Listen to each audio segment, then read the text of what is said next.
Hi, I'm Anna Taylor and I'm a rock climber and adventurer. Hi, I'm Matt Wright. I'm also a professional rock climber and adventurer. We've been invited to the beautiful village of Silverdale today by the guys at Kendall Mountain to answer some questions written by AI. Yeah, see how this goes.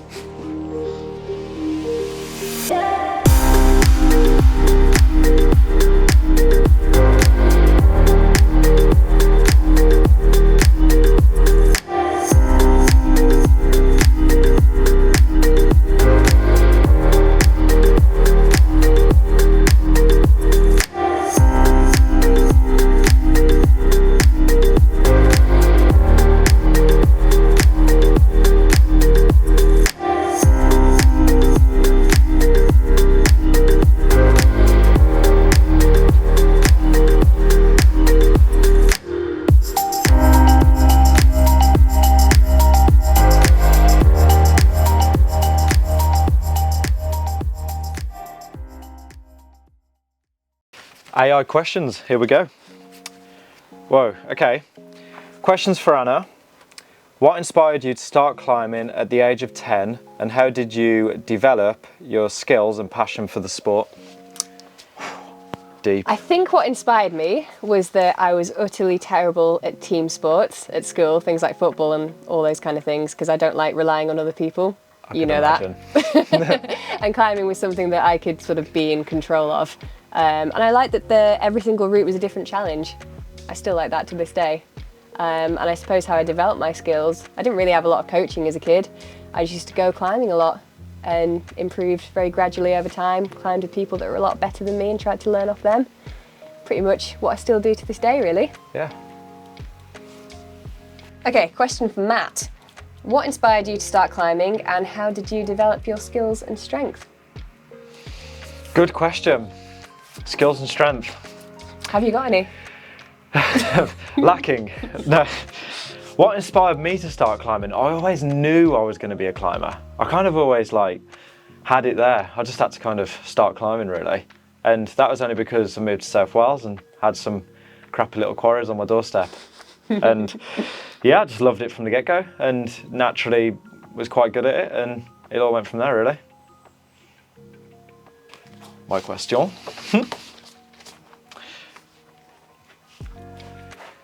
How did you prepare physically and mentally for your climbing and cycle challenges, especially when you tackle most of the routes without ropes? That's a good question. For the cycle element, I didn't prepare physically at all. Me neither. I'm not very good at training. I bought a bike and rode it about 5 times before doing the classic rock. And that made the first couple of weeks utterly horrendous. But once I got fit, I was fit and that was fine. In terms of mentally for the routes, I do a lot of soloing. I've done it for a long time. It's just the same thing as ever, really, I think. Just trying to keep your head together. Don't climb moves upwards that you can't reverse on big multi-pitches. I've made that mistake before. But you've really just got to take it as it comes with the conditions, with the route itself, with the rock quality, all that good stuff. Yeah. Yeah. You're also a stubborn git, so you wouldn't admit defeat, would you? I think a good degree of stubbornness is the only thing that gets you through those challenges. So at least I can channel my stubbornness into that. All right. What are some of the most memorable routes you have climbed and why? Oh, that is a very hard question. You know, it's a hard question because some routes can be memorable due to personal challenge. You know, some routes really mean a lot to you because they've challenged you in a very positive way, but also some other routes, you know, they could be aesthetically pleasing or you know, just beautiful routes. So yeah, but to answer the question concisely, I would say I'm extremely proud of Lexicon. I had a fantastic time on that and it was completely intrinsic, which for other routes such as Hubble, I felt like there was an awful lot of external pressure, which kind of, you know, I'm equally as proud as both, but I would say if I had to repeat any experience again, it would be Lexicon. I was very proud of you for Lexicon. Yeah. Yeah, that's a good answer. It was a tricky belay. I don't even want to talk about that. Move on. Oh, so this is an interesting one. What were some of the most memorable moments and difficulties you faced during your recent challenges of completing 100 peaks from the Mountain Rock Guidebook in 53 days? I think the main challenge was the weather, as it always is in the UK. You supported me on that one, so you know how many times I got completely shut down when it was really raining really hard in the Lake District, and I feel like I could have done that whole thing a lot faster if it wasn't for the weather, which is often the case. I think the other challenge, just fatigue. Yeah. It's hard to keep cycling every single day for 7 or 8 hours and then want to go soloing. And I think on that one, I really found that I'm into soloing again now, but I totally burnt out at the end of that trip mentally with it. And I think it's just because I was so tired and I wasn't enjoying being up, having to make all those really serious decisions whilst in a really fatigued state. So I think that was the most challenging aspect of it. Yeah, certainly. I mean, I didn't do the cycling, but I found it difficult even just kind of just doing the individual routes with you. Yeah. I was really impressed when you did that. I think high physical demand and high mental demand are two things that are really hard to do simultaneously. That's what I've learned in recent years. It's something you're very good at. Maybe. Yeah. Number 4. Oh no, it's your question. My turn. How did it feel to repeat Hubble, the world's first 9A? Again, very, very proud of myself for Hubble, but it took a lot out of me, and I would say it was probably the biggest physical challenge I've ever faced. And doing it felt absolutely phenomenal, to be quite honest. It was a dream. It's the biggest dream I've ever had. I knew about Hubble literally from the day I started climbing. I think I was straight on Google, found Hubble, and was like, oh my God, it used to be the hardest route in the world, and it's here in the UK. Like, I could do that one day, maybe, if I ever can become good enough. And then, 5 years later, I make it happen, which was something I don't think anyone expected, including myself, really. I think that's so cool that you found that when you just got into climbing. And you were kind of like, that's crazy, I wonder if I could do that one day. And then you actually did. Because I think a lot of people have those stories, but they don't actually do that objective in the end. Yeah. Whereas you managed it. I think that's awesome. No, it's interesting, wasn't it? How crazy. Yeah, it's pretty out there. Yeah. Question number 4. How do you balance your personal life and your climbing career, and what role does your fiancé, Matt Wright, play in supporting your adventures? I think that might be a you question more than me. It's kind of interesting. I'm just whipped. I think it's quite interesting because for us, our climbing lives and our personal lives are completely intertwined. Yeah. Like, we do everything together. We climb for fun together, we do all the work stuff together, and we live in a van together, so we're basically never short of each other. And amazingly, I think it works. I mean, we haven't ripped each other's heads off yet. Yeah. Which is quite surprising. Been close. We've definitely been close. Yeah. I think your role specifically for me is just to sort of, in the past year, has probably been just reminding me that I am actually capable of doing certain things, particularly boulder routes, because I struggled with that for a while. And I think having you there to be like, no, you can climb that stuff. You've done it a million times before. Yeah. It's good. You sort of ground me a bit, which I think I need. So. We just really believe in each other as well, and I think that's... We do. I mean, I'm sure I do the same for you to an extent. I just think we work very well together. Yeah. So, yeah. What are some of the challenges and risks you face as a climber, especially on hard and dangerous routes like Lexicon and Eternal Fall? Oh, I love it. For me, there's nothing better than doing really, really hard moves in a situation that could be quite dangerous. I really like that feeling of knowing that I'm operating at my limit, but also in a situation where if I mess up, it's going to be consequential. It's kind of like the ultimate control, isn't it? It's the ultimate control, yeah, and it's beautiful. Like when you execute something that's so hard for you, but you're doing that in such a dangerous scenario. I really enjoy it. It's good. It's a bit of a naughty pleasure, really, isn't it? Oh dear. Yeah, what's it called? It's a good job my mum doesn't really know about this stuff too much, because I think she would kill me.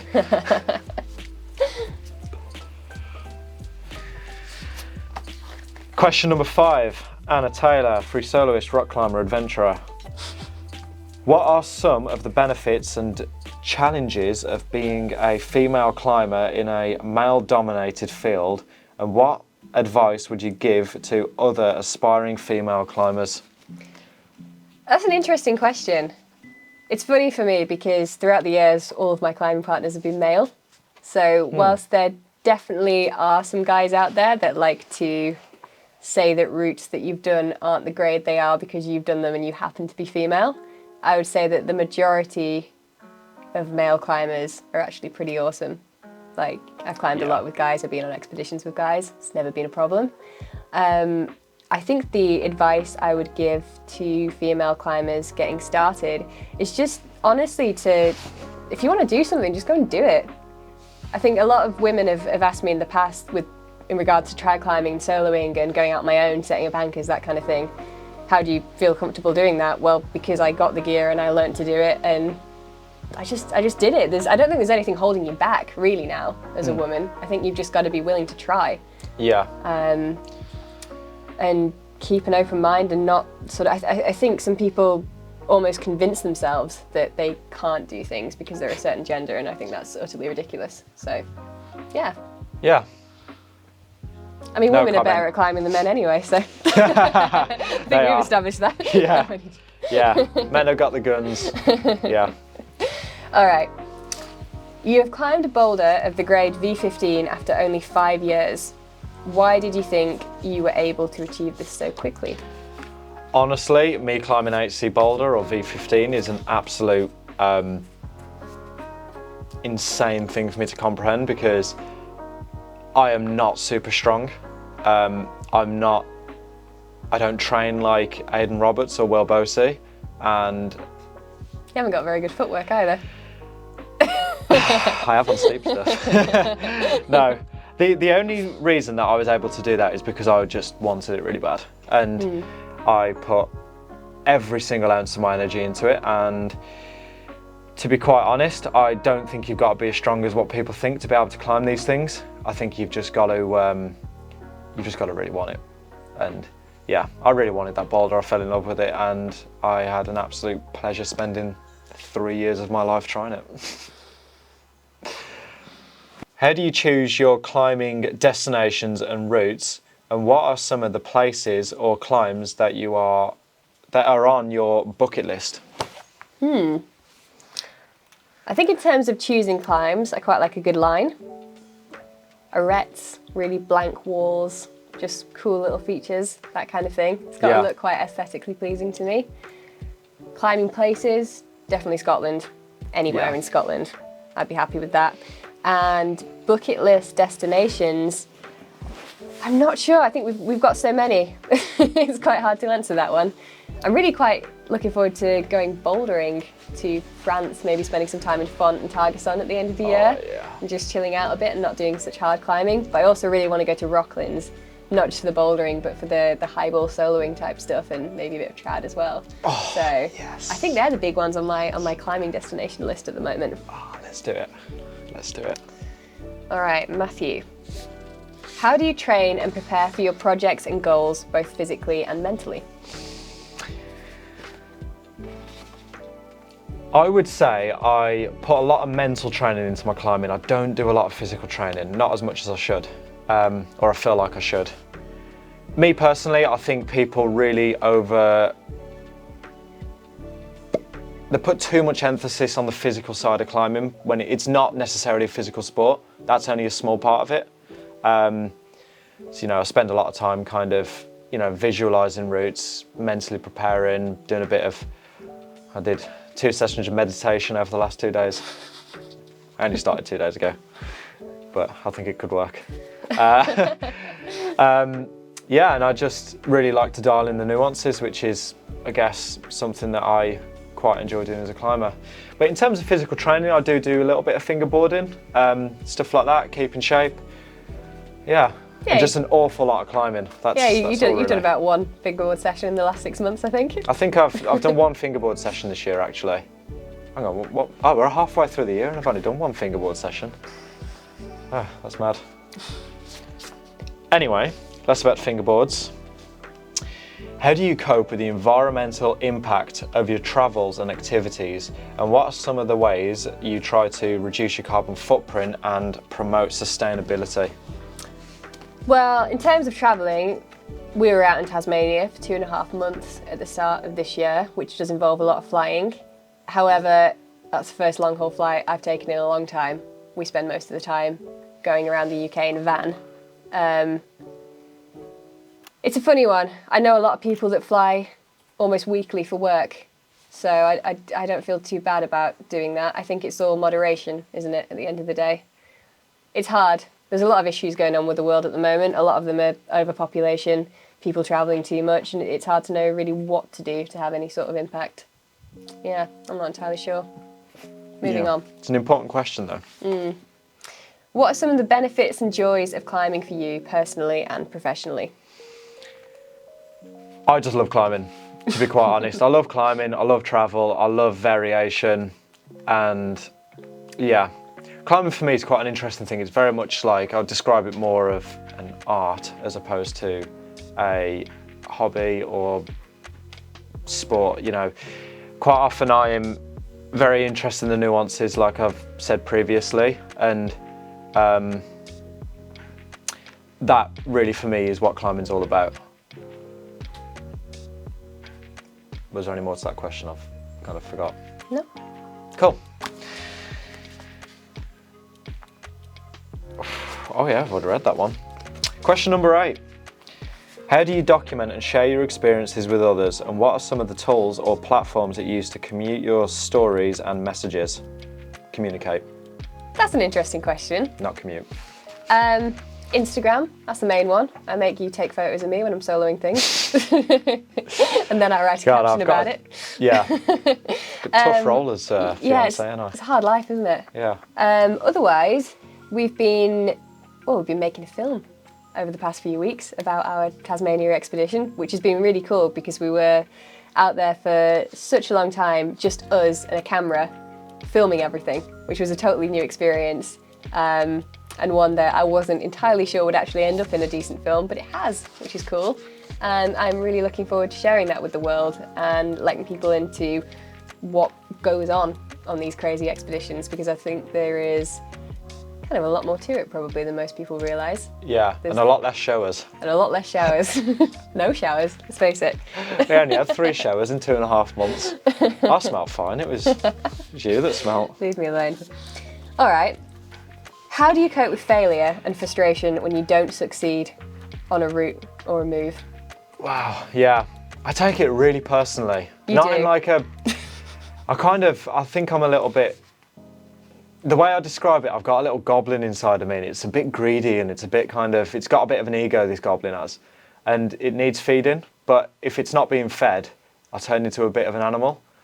And I think that's kind of the only way I can describe it. And providing that I'm like regularly challenging myself, I think it's totally fine.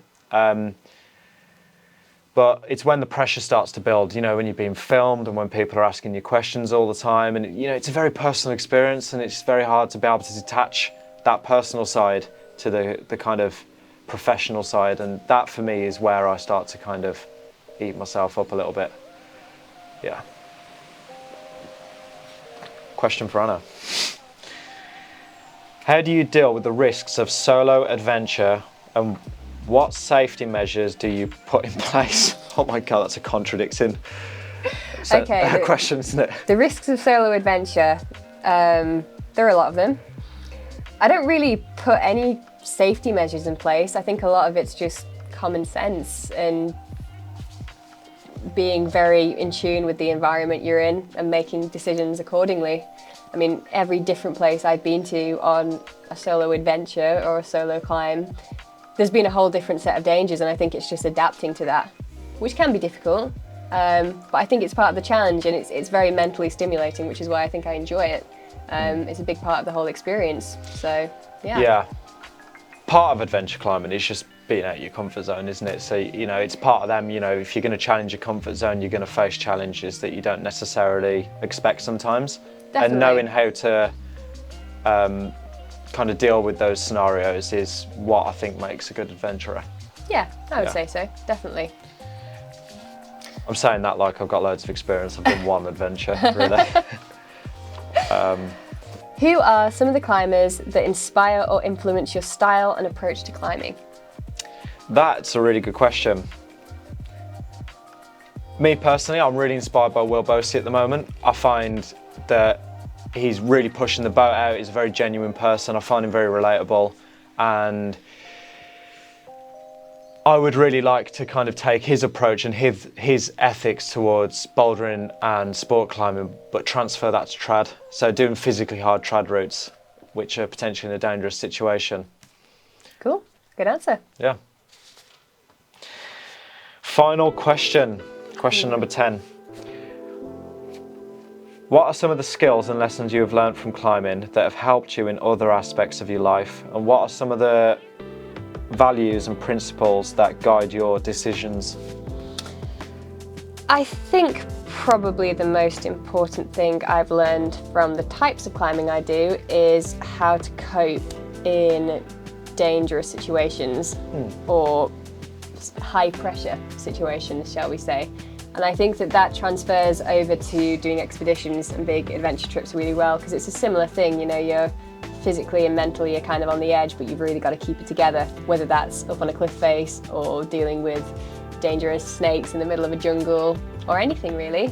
And I think that that does help in normal life as well, just dealing with, you know, day-to-day life sometimes throws some things at you that you really don't expect. And I think having a relatively composed way of dealing with stuff like that is really helpful, and I'm definitely glad that I've got that from my career over the last few years. Yeah. Final question for Matt.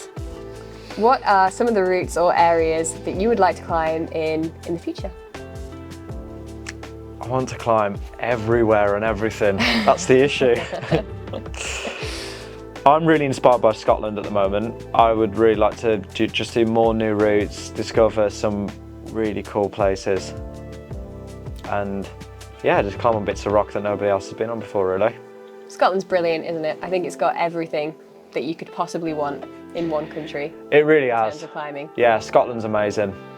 Yeah. I really, really like it. Just not sunshine. Yeah, it's kind of good though. It's a little bit too hot for hardcore climbing at the moment, isn't it? It is a little bit. That's why we're here. Cool. Should we wrap it up? Yeah. Well, that was fun. Yeah, that was really interesting, wasn't it? AI really comes up with some interesting questions. Yeah, I think that's going to put a few interviewers out of a job. Yeah, for sure. Anyway, if you enjoyed that, please like and subscribe to the channel.